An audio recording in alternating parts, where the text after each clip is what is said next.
Toma nota de estas preguntas y respóndelas al finalizar el programa. 1. ¿Qué fue el positivismo? 2. ¿Por qué las potencias europeas se abocaron a la posesión de colonias?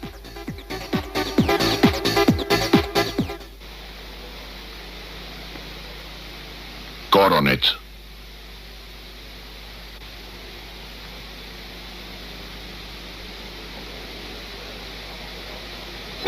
WGBH, Boston, presenta, en asociación con el Museo de Arte Metropolitano,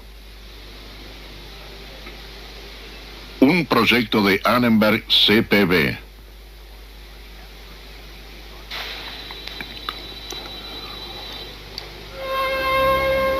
Una poderosa corriente fluía en toda Europa, la del nacionalismo y el orgullo nacional. Las potencias europeas expandían sus imperios y sus rivalidades se propagaron por todo el mundo hasta que la guerra pareció inevitable. Hoy, en la tradición de Occidente, la era de los estados nacionales.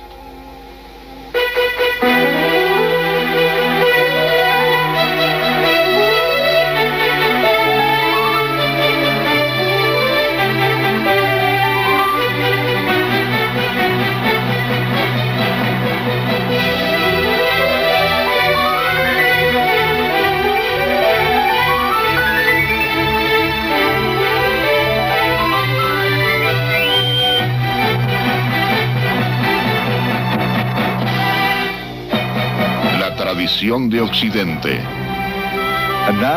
Y ahora el profesor Eugene Weber de la Universidad de Los Ángeles en su viaje a través de la historia de la civilización occidental. La última vez vimos cómo los románticos miraban con nuevos ojos a la sociedad. Veían cosas que antes ya habían existido, pero ahora las observaban muy detenidamente. Estaban escandalizados, conmocionados y querían hacer algo al respecto. La revolución industrial, el estallido urbano, las mejoras en comunicaciones y en información habían concentrado la realidad y la imagen del sufrimiento, horror e injusticia a un grado sin precedentes, justo cuando el renacimiento del siglo XIX, la revolución, el romanticismo, tornaron a la gente más sensible, más propensa a impresionarse o a deprimirse por el sufrimiento humano. Las maravillas de la industria moderna competían con los horrores de la industria humana, o quizás de la industria inhumana. Niños pequeños trabajando 16 horas diarias, cayendo agotados sobre las máquinas, donde perdían la vida o quedaban mutilados. Hombres, mujeres y niños vestidos con harapos, viviendo en cuevas como osos. Varias familias en una misma habitación con piso de tierra, cubierto de barro y estiércol. El problema se mitigó por las reformas que gradualmente mejoraron la suerte de los pobres parias. Por los trabajadores que se organizaron para ayudarse a sí mismos, por la revolución que aceleró el proceso de reforma y por la producción y los recursos en aumento que trajeron más superávit y más al alcance de todos. Hacia la segunda mitad del siglo, el hambre espantosa y la miseria que tanto deprimieron a los anteriores observadores se habían aliviado. No habían desaparecido del todo, no, pero eran menos intensas. Las horas laborales se estaban reduciendo, las condiciones laborales mejoraban, había servicios médicos, pensiones para la vejez, escuelas, subsidios para la vivienda, para lotes de huertas, para desempleo. Todo llegó, no obstante, a menudo demasiado poco y demasiado tarde. En la mayoría de los países la legislación social de real importancia ocurrió a fines del siglo XIX o en el siglo XX, pero jamás había existido antes, y si comparamos los últimos 150 años con el resto de la historia, este resulta ser un periodo excepcional.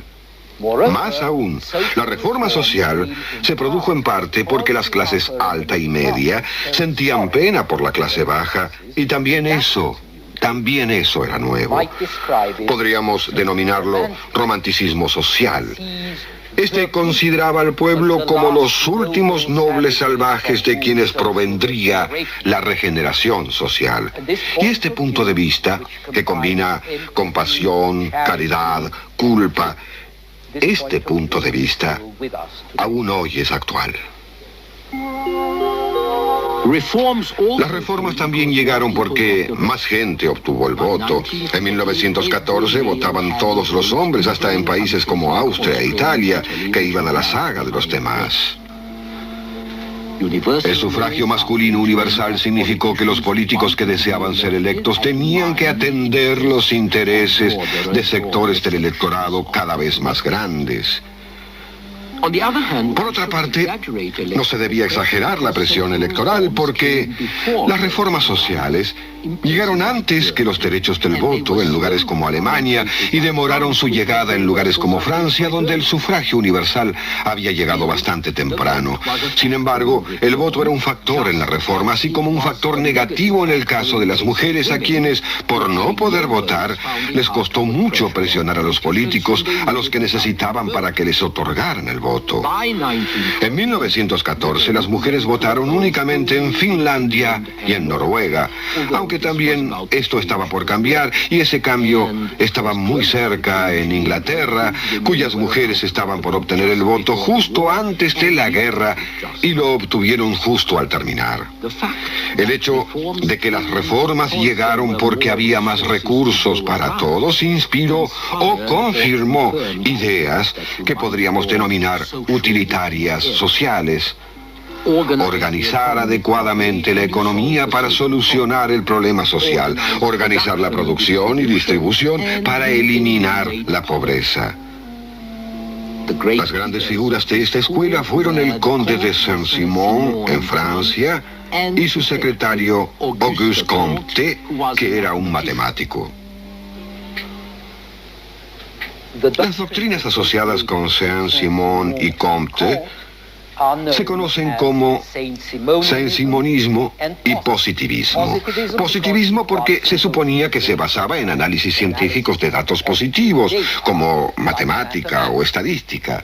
Pero en realidad son doctrinas del progreso inspiradas por el progreso real que se estaba produciendo y arguyendo que el gigantesco progreso adicional podrían realizarlo administradores tecnócratas, ingenieros, financistas, especialistas de todo tipo, ya que se relacionaba estrechamente con los logros concretos que el positivismo inspiró en mucha gente, incluso en los hombres que ganaron la independencia del Brasil, quienes pusieron el lema positivista en la bandera patria, en el orden y en el progreso.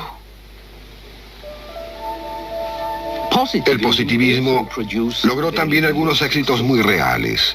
Los positivistas y los saint-simonistas construyeron algunas de las grandes líneas de ferrocarril, planearon y construyeron el canal de Suez y la Torre Eiffel. Publicaron las primeras revistas en serie, iniciaron las primeras agencias de publicidad. Pero si bien contribuyeron a la prosperidad general, trataron los problemas del trabajador solo en forma incidental e indirecta. Si los trabajadores querían ser eficaces en política laboral y política nacional, ellos mismos debían organizarse o debían estar organizados para ayudarse a sí mismos. Y tenemos aquí la tradición de la rebelión social, que comienza por tratar de integrar a los trabajadores dentro del Estado burgués y que termina negando que sea posible esta integración, alegando que las clases no pueden conciliarse, que ambos bandos, los pobres y los ricos, no pueden integrarse. Con este criterio, los trabajadores, la clase trabajadora, deben conquistar el poder, deben tomar posesión del Estado y emplearlo para sus propios intereses, tal como los burgueses arrebataron el poder a la aristocracia en la Revolución para emplear el Estado para sus propios intereses. Como declara Karl Marx, solo cuando la clase trabajadora haya triunfado, solo entonces reinarán la libertad y la igualdad, porque ya no quedará clase alguna que oprima o sea oprimida. La sociedad puede organizarse de un modo racional, con trabajo y justicia para todos. Los recursos surgirán de todos de acuerdo con sus capacidades y para todos de acuerdo con sus necesidades.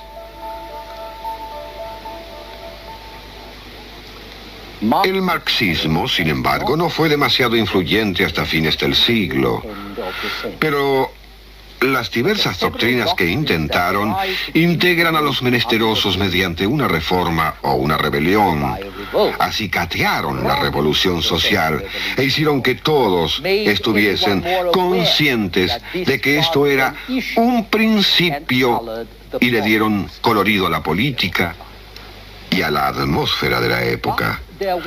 Pero había una corriente aún más poderosa que fluía por Europa y fuera de ella, y era la corriente del nacionalismo.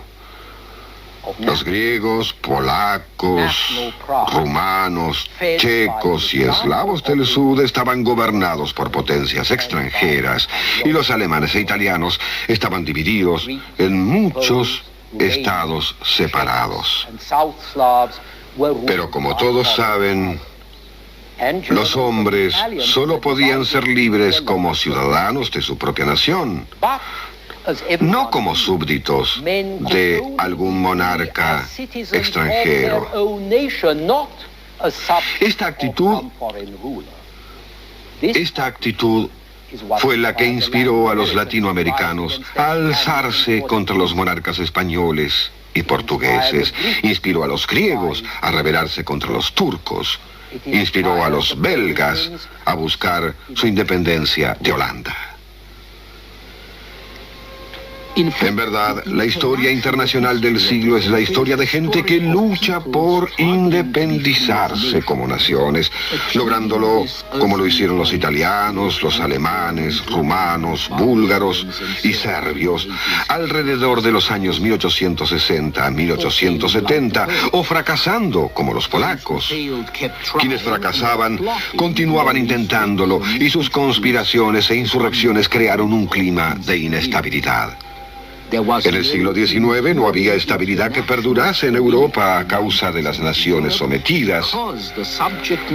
Los polacos, checos, eslovacos, romanos, eslavos del sur, continuamente conspiraban y se rebelaban para obtener lo que ellos decían que eran sus derechos nacionales. Los dos grandes estallidos revolucionarios de 1830 y 1848 especialmente fueron épocas de revolución nacional en que la gente se rebelaba por la independencia o por el derecho a unirse en un solo Estado nacional. El siglo XIX no fue una terrible época de guerra en Europa, pero las guerras que se produjeron fueron casi todas de alcances nacionales. La unificación de Italia, luego la de Alemania, después los países balcánicos, hasta que estalló la Guerra General en 1914, precisamente porque los eslavos del sur querían tener su propia nación. Y cuando finalizó la Primera Guerra Mundial, las aspiraciones nacionales del siglo XIX obtuvieron finalmente respuesta. Europa, desde Rusia hasta el Atlántico, era una Europa de estados nacionales. Pero en el siglo XIX, económicamente, los asuntos de Europa y del resto del mundo eran manejados por los países desarrollados y hasta un punto importante desde sitios como el Banco de Inglaterra, que aquí vemos. Políticamente, los temas internacionales estaban en manos de las grandes potencias, término que fue inventado en la época de la Conferencia de Paz, luego de las guerras napoleónicas, el Congreso de Viena, con Gran Bretaña, Francia, Rusia, Austria y su imperio de Habsburgo, y Prusia, que en 1871 se convirtió en el imperio alemán. Luego, alrededor de 1870, una Italia unificada se unió al grupo. Estas eran las grandes potencias, y como verán, los Estados Unidos no formaban parte de estas, en cierto modo porque estaban ocupados en su rincón del mundo, y también porque nadie podía imaginarse en absoluto un país no europeo como una potencia. Las grandes potencias disputaban, pero en general gobernaban el mundo como un club informal. En la primera mitad del siglo, las dos mayores potencias eran Gran Bretaña y Francia, que combinaban el desarrollo industrial con una gran población. En la segunda mitad del siglo, las dos mayores potencias eran Gran Bretaña y Alemania, por las mismas razones. El objetivo original del Club de las Grandes Potencias era evitar que se repitiera algo semejante a la Revolución Francesa. La Revolución Francesa obsesionó al siglo XIX tal como la Revolución Rusa lo haría con el siglo XX. Y no hay política internacional de mutuo entendimiento en este periodo si no se tiene eso en cuenta. Las revoluciones continuaron estallando alrededor de 1820 y 1830, y en especial en 1848 y 1849. Pero siempre que las revoluciones se escapaban de las manos, las demás potencias intervenían, ayudando unas a otras a sofocar la sublevación. Y lo que es aún más importante, los motivos de las revoluciones estaban siendo eliminados. La gran causa revolucionaria tanto en Alemania como en Italia había sido la unificación nacional. Pero eso se logró en 1870, no mediante la revolución, sino mediante una política de poder conservador, manejada por estadistas inteligentes como Bismarck.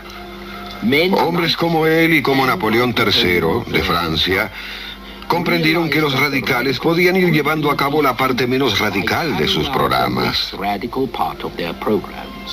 La mayor productividad, las mejoras económicas y las reformas moderadas hicieron que esto fuese posible. Las grandes potencias como la Inglaterra de la reina Victoria estaban también decididas a evitar todo cuanto pudiese debilitarlas, todo cuanto permitiera iniciar una revolución. Y lo primero que deseaban evitar era una gran guerra general porque pensaban, y con razón, que la guerra adelantaría la revolución. Así que las guerras del siglo XIX tendían a ser marginales, como la de Crimea que aquí vemos, o la de los Balcanes. O si no, eran bilaterales. Francia contra Austria, Austria contra Prusia, Prusia contra Francia.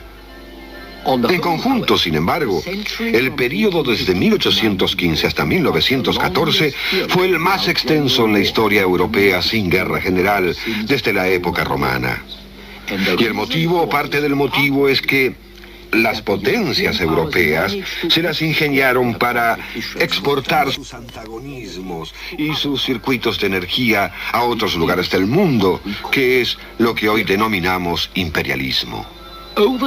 La política de ultramar siempre había formado parte de la política de las grandes potencias, pero en el siglo XIX esto se acentuó porque la política europea era una política mundial. Europa se había engullido al mundo. Lo logró mediante conquistas, lo logró mediante comercio e inversiones, lo logró mediante colonizaciones, enviando entre 30 y 40 millones de europeos a países que ya eran anexos de Europa, como en las Américas, o que se convertirían en anexos de Europa, como por ejemplo Australia, Nueva Zelanda, África del Norte, Sudáfrica, Siberia. Las colonias europeas como Australia de los ingleses eran efectivamente autónomas en su política, en mejores condiciones económicas que los países europeos y más desenvueltas también. En conjunto, estas brindaban más oportunidades, más igualdad, más democracia que el viejo país, al menos para los blancos. Este no era el caso, sin embargo, en las colonias donde los colonos eran minoría, donde algunos soldados, plantadores, administradores gobernaban a nativos de otro color de piel. No resultaba muy claro por qué siquiera se molestaban en hacerlo, ya que no es necesario ocupar una zona para dominar su economía. Los británicos controlaban la economía de Egipto con mayor eficacia que con Australia y ganaron más dinero. El control económico era más económico que la conquista y la ocupación colonial.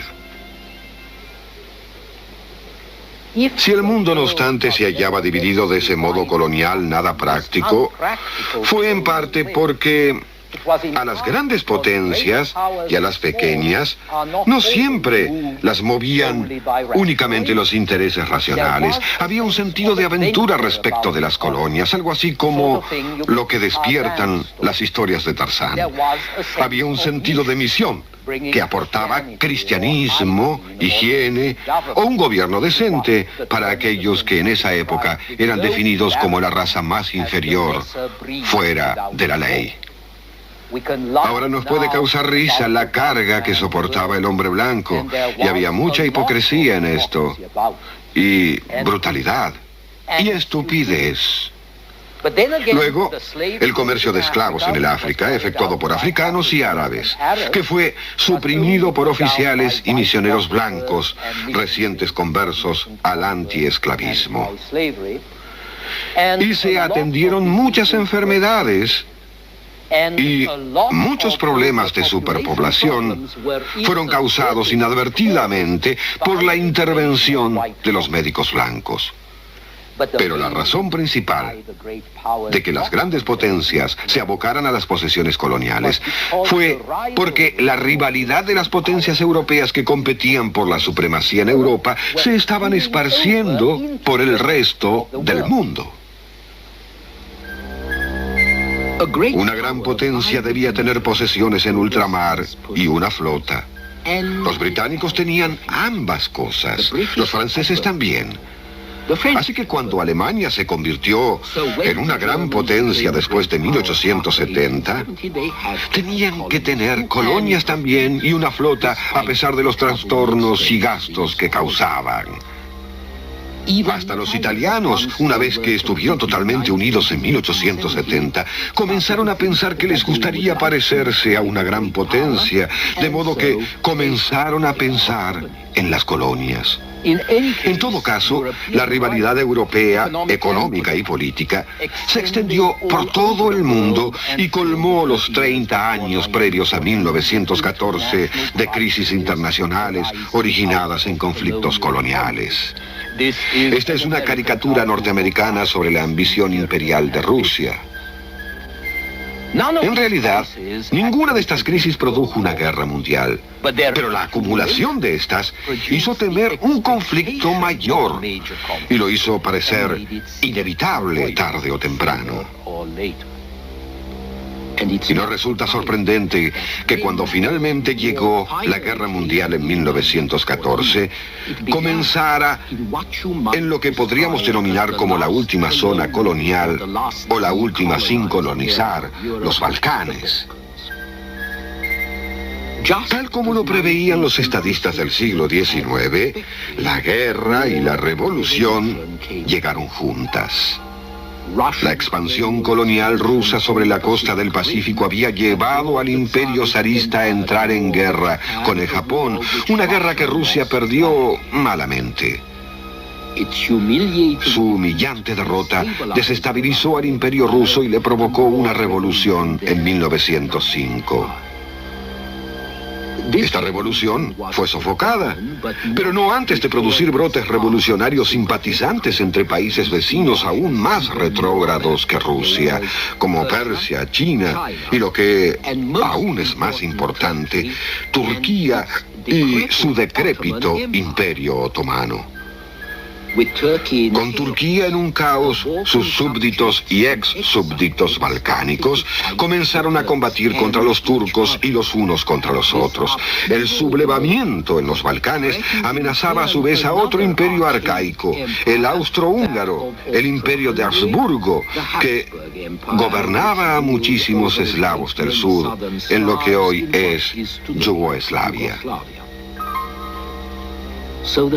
Así que la Primera Guerra Mundial estallaría en los Balcanes, porque los intereses y los temores de los tres arcaicos imperios se encontraban allí y chocaban con las ambiciones revolucionarias de los serbios, croatas, búlgaros y griegos, sin mencionar a los italianos y los albanos.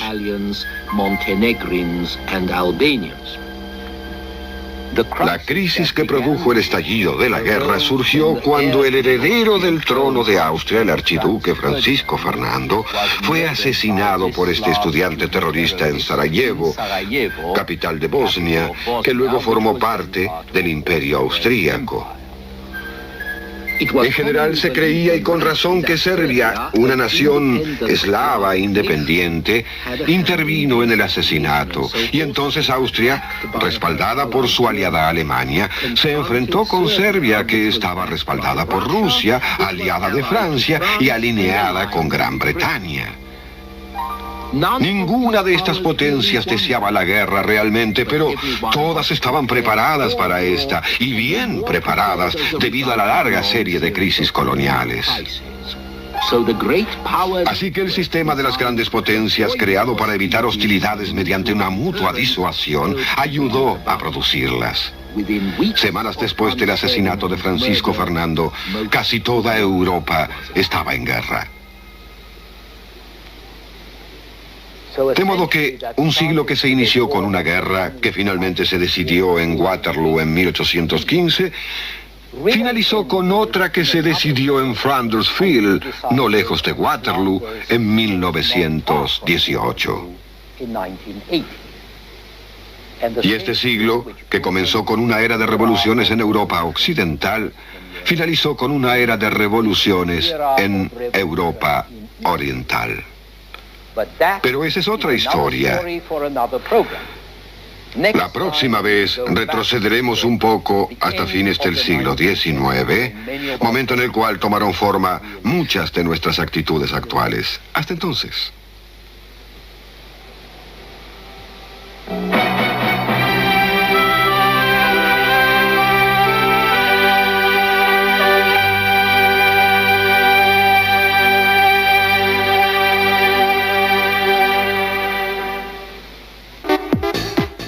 Chequea tu cuestionario. 1. ¿Qué fue el positivismo? 2. ¿Por qué las potencias europeas se abocaron a la posesión de colonias? Respuestas. 1. El positivismo, al igual que el saint-simonismo, fue una doctrina del progreso del siglo XIX. 2. Las potencias se abocaron a la posesión de colonias porque la competencia por la supremacía en Europa se esparció al resto del mundo. No dejes de ver el próximo episodio de La Tradición de Occidente, aquí en Educable.